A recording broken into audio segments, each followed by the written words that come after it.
Fire before we begin. If you love stories about kindness, generosity, and people who do the right thing even when no one's watching, like and subscribe right now.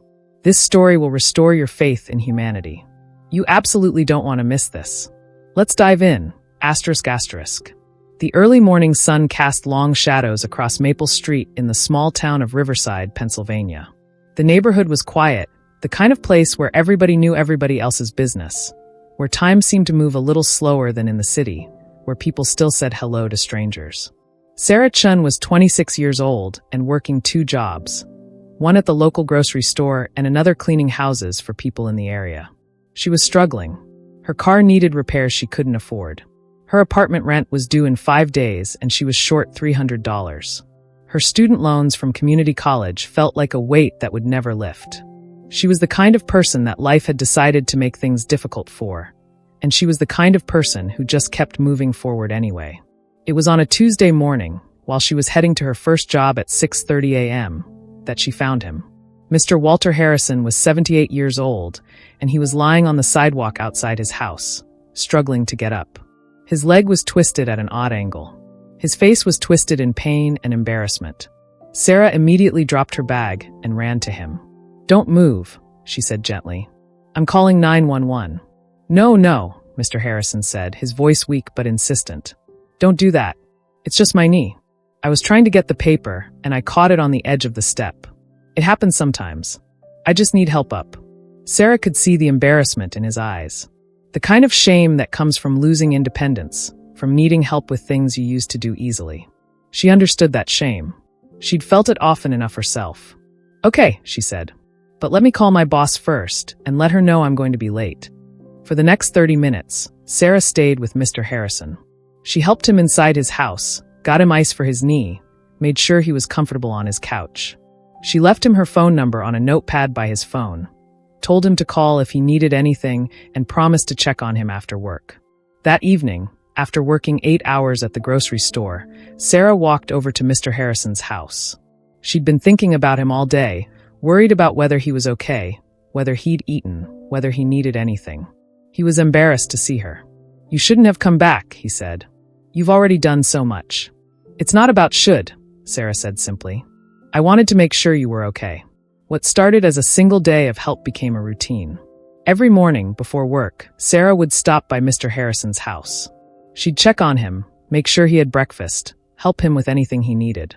Every evening, she'd come back and help with dinner, make sure his house was in order, sit and talk with him for a while.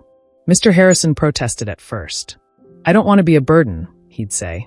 "You've got your own life to live." But Sarah kept coming anyway. Not because he asked, not because she expected anything, simply because it was the right thing to do, and because she'd seen the loneliness in his eyes that first morning.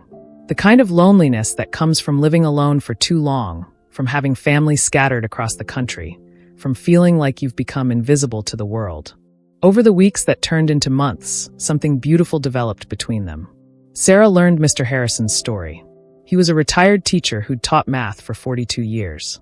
His wife had passed away 6 years earlier. His children, 2 sons and a daughter, had moved for work and only visited on holidays. He had a pension that was modest but adequate, but what he didn't have was company. He didn't have someone to talk to.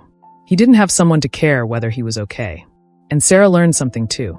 She learned that Mr. Harrison had an incredible mind. Despite his age and his physical limitations, he was sharp. He was wise. He understood people in a way that came from decades of teaching and living and paying attention. "Tell me about your life," he'd ask her. And Sarah would talk. She'd talk about her worries about money. She'd talk about her dream of going back to school to become an accountant. She'd talk about the times she felt like she was drowning, like the world was too heavy. And Mr. Harrison would listen. Really listen. Not the way people usually listened, half distracted, waiting for their turn to talk. But the way a teacher listens, the way someone who's spent a lifetime understanding young people listens. "You're going to be fine," he'd tell her. "Better than fine. You have something most people don't have. You have resilience. You have kindness. And you have a mind that works. Those things matter more than anything else." One night, Sarah was sitting in Mr. Harrison's living room feeling particularly overwhelmed about her finances. She was eating the soup she'd made for him, and he was watching her with that careful, observant way he had. Tell me something, he said. If money wasn't a problem, what would you do? What would your life look like? Sarah thought about it. I'd go back to school. I'd become an accountant. I'd have an apartment that's nice but not fancy. I'd help people, maybe doing their taxes, helping them understand their finances. I'd be stable. I'd be secure. And I'd keep being someone who helps people. Mr. Harrison nodded slowly. Then that's what you're going to do. Not someday. You're going to do it. And I'm going to help you. Sarah laughed. Help me how? You're on a fixed income. I'm on a fixed income, Mr. Harrison agreed. But I also own this house free and clear. I've been thinking about what to do with it for a long time. And I think I know now. What Mr. Harrison proposed was this. He would pay for Sarah's college tuition and living expenses while she went back to school full-time to complete her accounting degree. In exchange, Sarah would continue living in his house and helping him. She'd be his caregiver and his companion, but more than that, she'd be his investment in the future. Sarah's first instinct was to refuse. I can't let you do that, she said immediately. That's too much. You've already done too much. I'm 78 years old, Mr. Harrison said simply. I don't have much time left, and honestly, I don't need this house for what little time I do have. But I've got the resources to change your life, and you've already changed mine. You came into my life when I was ready to give up on living. You showed me that there was still joy in being alive, still purpose in having someone to talk to and care about. This isn't charity, Sarah. It's gratitude. It's also the smartest investment I could make. It took weeks of conversation before Sarah agreed. But finally, after she'd verified that Mr. Harrison wasn't being pressured, wasn't making a decision he'd regret, wasn't doing this out of some misguided sense of obligation, she said yes. Sarah enrolled in a community college program in accounting while continuing to live with and care for Mr. Harrison. The arrangement worked in ways that were beautiful and practical. Sarah had a stable home. Mr. Harrison had companionship and care. Sarah was able to focus on school because she didn't have to work 2 jobs and worry about paying rent. Mr. Harrison had someone there when he fell or felt unwell. But there were challenges too. Sarah struggled with her classes. Accounting was harder than she'd expected. There were nights she cried over homework, convinced she wasn't smart enough, that this was impossible. There were times she wanted to quit. And every time, Mr. Harrison was there. Not to tell her it would be easy, but to tell her it would be worth it. I taught mathematics for 42 years, he'd remind her. I've seen thousands of students struggle with these exact concepts. The ones who succeeded weren't the ones who found it easy. They were the ones who didn't give up, who kept showing up, who asked for help. You're doing all those things. For 3 years, Sarah lived in Mr. Harrison's house and attended school. She was there when his health declined. She took him to doctor's appointments. She sat with him through the difficult moments when he had to face his own mortality. She was there, fully present, not out of obligation but out of love. And Mr. Harrison was her biggest supporter. He helped her study. He believed in her when she didn't believe in herself. He told her that she was going to do amazing things. When Sarah graduated with her associate degree in accounting at age 29, Mr. Harrison was in the front row, tears streaming down his face. He was so proud he could barely speak. When she landed her first job at a mid-sized accounting firm, making more money than she'd ever made in her life, Mr. Harrison was the first person she called. I told you, he said simply. I knew you could do it. Mr. Harrison's health took a serious turn when he was 84. A heart condition that had been manageable became critical. The doctors were clear. He might have months, he might have weeks. Sarah moved into full-time care mode, and Mr. Harrison accepted it with grace. It was during this time that his family suddenly arrived. His 3 children, Michael, David, and Catherine, showed up at the house in early December, worried about their father's condition. But they also seemed confused about something. They'd been hearing rumors in the family that their father had done something significant, changed his will, made some major decisions. They wanted to understand what was happening. Sarah was honest about everything. She explained the arrangement. She showed them the legal documents where Mr. Harrison had set up a trust to cover her tuition. She showed them the amendments to his will. She explained her relationship with their father and the care she'd provided. What she didn't expect was the reaction. Wait, Michael said, his voice sharp with suspicion. You're telling me my father paid for your education and left you money in his will? How much money are we talking about? Sarah felt her stomach drop. She'd known this moment might come. She'd discussed it with Mr. Harrison, and he'd assured her his children would understand. But looking at Michael's face, at the calculation happening behind his eyes, she realized Mr. Harrison might have been more hopeful than realistic about his family's response. "I'm not discussing specific financial details," Sarah said carefully. "That's between your father and me. But your father made his own decisions about what to do with his resources. He's a grown man. He has the legal right to do exactly what he did." "Did you manipulate him?" Catherine asked bluntly. "Did you take advantage of an elderly man's loneliness?" The accusation landed like a punch.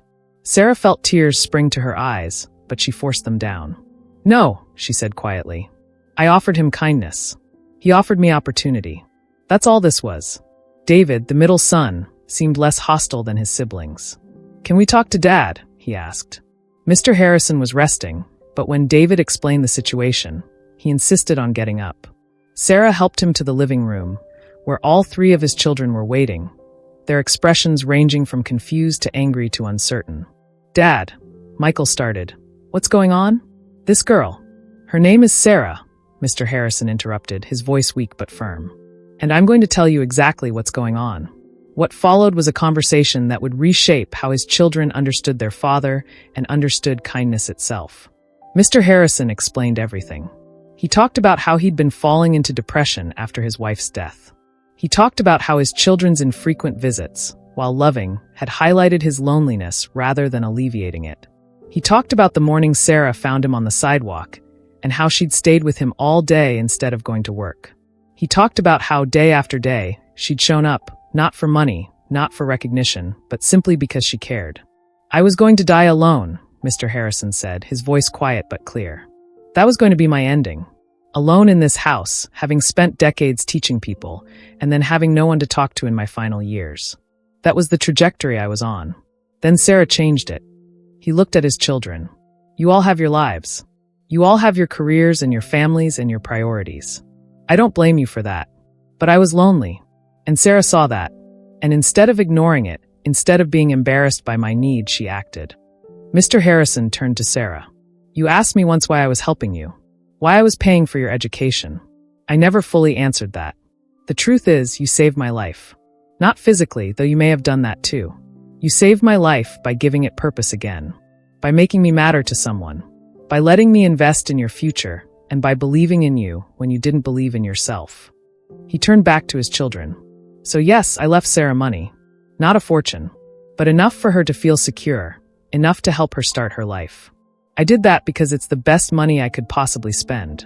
Because Sarah earned it through kindness. And because I wanted to leave a legacy that meant something. Not a building with my name on it. Not a scholarship fund that's abstract and distant. But an actual person, changed and helped, given opportunity and dignity." The conversation that followed was difficult. Michael still struggled with the decision. He felt like Sarah was taking what rightfully belonged to him. But his father was clear. The money was his to do with as he wished. His legacy wasn't to be a financial inheritance divided equally among his children. His legacy was to be the life he'd helped change. Gradually, the family's perspective shifted. Catherine, who'd initially been the most hostile, spent an afternoon with Sarah and Mr. Harrison and asked questions. Real questions. She wanted to understand how Sarah had ended up in such a difficult situation. She wanted to know about Sarah's family, her dreams, her struggles. By the end of that afternoon, Catherine had tears on her cheeks. "I'm sorry," she said to Sarah. "I'm sorry I came in assuming you were taking advantage of my father. I can see now that's not what this is at all. You genuinely care about him."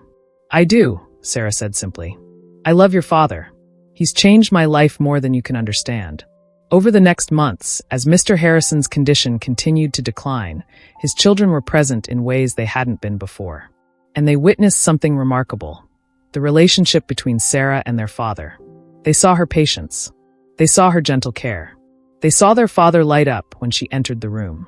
They also saw the respect and love flowing in the other direction. Sarah treated Mr. Harrison with dignity. She didn't baby him or diminish him. She talked to him like he mattered. She listened to his stories. She asked his opinion. She treated him like the intelligent, important person he was. When Mr. Harrison passed away on a cold February morning, with Sarah holding his hand and whispering words of gratitude and love, all three of his children were there. They understood now what their father had understood. That kindness creates bonds that are deeper than blood. That legacy isn't about money but about impact. That the greatest gift we can give is to truly see another person and help them become who they're meant to be. At the funeral, Catherine read a eulogy that included these words. My father used to say that teaching was the greatest profession because it allowed him to shape lives. But his greatest teaching didn't happen in a classroom. It happened in his home, with Sarah Chun, who showed him what it means to truly care for another person. And in accepting that care and returning it with wisdom and support, my father taught her what it means to be truly human. #the deeper meaning. What this story teaches us. This story, the story of Sarah and Mr. Harrison, is about far more than one woman helping an elderly man. It's about the universal human need for connection, for matching, for being seen and valued. It's about what happens when we step outside of our own struggles and really see another person's struggles. Sarah was struggling when she met Mr. Harrison. She was poor and overwhelmed and drowning in student debt and working too hard for too little.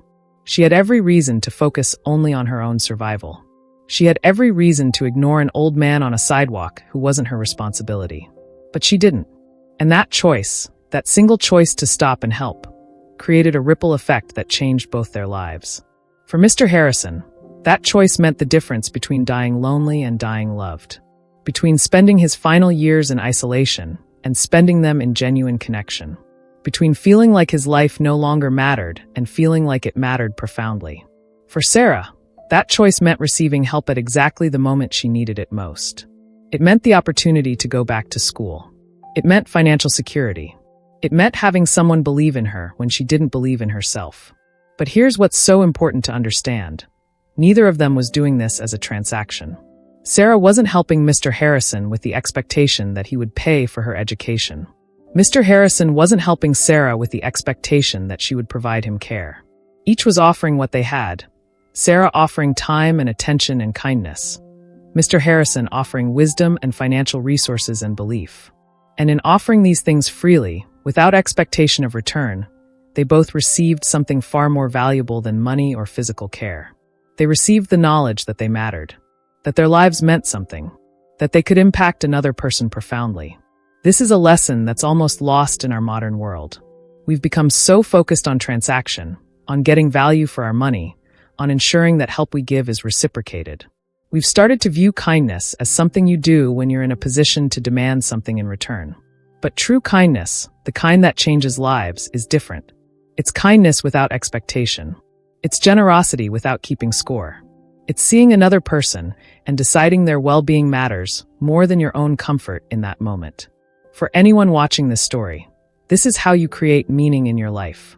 Not by accumulating money or status or possessions, but by genuinely connecting with other people, by paying attention to the people around you, by noticing when someone needs help and offering it, even when it's inconvenient, even when it costs you something.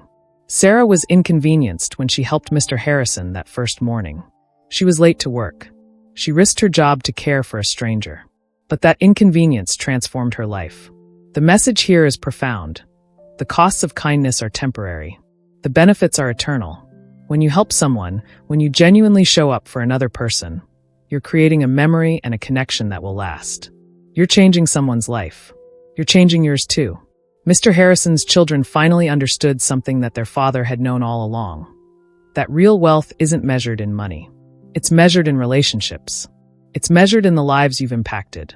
It's measured in whether, when you're at the end of your life, there's someone who cares whether you're suffering, who sits with you through your final days, who grieves your loss because you mattered to them. That's a legacy. That's something real. That's something that actually means something. And it all started with one person deciding to stop and help an old man get up off the sidewalk. Imagine if more of us made that choice. Imagine if, when we saw someone struggling, we didn't look away. Imagine if we stopped and helped. Imagine if we treated the people around us like they mattered, because they do. That's the real lesson of this story. That's the real power of kindness. Not the financial reward, though that came.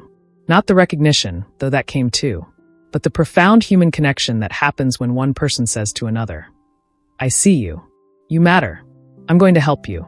Final call to action. Did you see how Sarah's simple act of kindness created a chain reaction that transformed both their lives? This story shows us that the greatest legacy we can leave isn't money or possessions. It's the people we've helped and the lives we've changed. If this story moved you, if you believe in the power of kindness and human connection, like and subscribe right now. Let's build a community of people who believe that seeing others and helping them matters. Drop a comment and tell us about a time someone showed you unexpected kindness, or a time when you helped someone without expecting anything in return. These stories matter. They remind us what it means to be human. Share this video with someone who needs to be reminded that their kindness can literally change someone's life. Hit that notification bell so you never miss another story that will restore your faith in humanity. We've got more incredible stories coming about people who chose to do the right thing, even when it cost them something. See you in the next video, and remember, be the person who notices when someone needs help. Be the Sarah in someone's story. It might change everything. ***.